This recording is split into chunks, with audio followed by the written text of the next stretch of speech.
আছেন সবাই? আমি আক্তারুজ্জামান ইনস্ট্রাক্টর-এর সাথে আছি আপনাদের সাথে। আজকে আমরা আলোচনা করব ইলাস্ট্রেটর টিউটোরিয়াল নিয়ে। অ্যাডোবি ইলাস্ট্রেটর টিউটোরিয়াল 2023 তে আপনাদের সবাইকে স্বাগতম। এরপর আমরা আসি স্কেল টুল,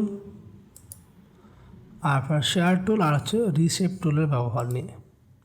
তো স্কেল যেটা লাইক আমি এখানে একটা শেপ নিলাম, এখন আমি এটাকে বড় করতে চাচ্ছি, তো আমি স্ট্রোক টুলে যাব, এখান থেকে আমরা স্কেল টুলে যাব, গিয়ে জাস্ট এটাকে এখানে ধরবো, ধরে এই পাশে চাপ দিব বড় হবে, এই পাশে চাপ দিব ছোট হবে, এইভাবে করলে মানে চতুর্পাশে অ্যাকুরেটলি ছোট বড় হয় আর কি।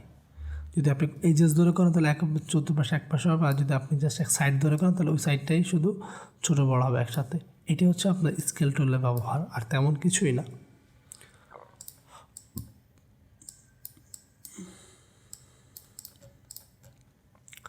এখন যদি আপনি এখানে আসেন, সেটা হচ্ছে শেয়ার টুল। এটা মূলত হচ্ছে আপনার বিভিন্ন জিনিসকে রাউন্ড করতে হেল্প করে। লাইক আপনি এখানে দৌড়লেন, এইভাবে জিনিসটাকে বাঁকা করতে পারবেন। এই দেখেন, এই ডিজাইনটাকে যদি আমি মনে করেন বিভিন্ন অ্যাঙ্গেলে দেখতে চাই, তাহলে আমি এখান থেকে শেয়ার টুলে যাব, এখান থেকে পয়েন্টটাকে আমি এখানে রাখতে পারবো, যে এক সাইডে রাখতে পারি, আমি সেন্টারে রাখলাম, তাহলে আমি এটাকে এখান থেকে এইভাবে দেখতে পারি। আউটসাইডে ক্লিক করেন, দেখেন যে ডিজাইনটা এইভাবে আসবে। আবার যদি আমি এখানে শেয়ার টুলে যাই, আমি এটাকে এই কর্নারে বসাই, এখন এটাকে এই কর্নার থেকে ওই জিনিসটা মাপ হবে, দেখেন এইভাবে দেখতে পারেন চাইলে আপনি।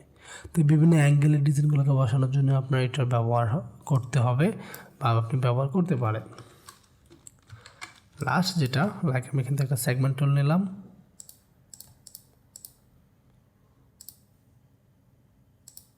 তো এখান থেকে এই পাথটাকে যদি আমি আবার মুভ করতে চাই, এখানে ধরলাম, ধরে যদি আমি একটু এদিক ওদিক করতে চাই করতে পারবো, অথবা একটা লাইন সেগমেন্ট টুল নিলাম আমরা এখান থেকে, এটাকে একটু বাঁকা করবো আমরা, জাস্ট আর কিছু না।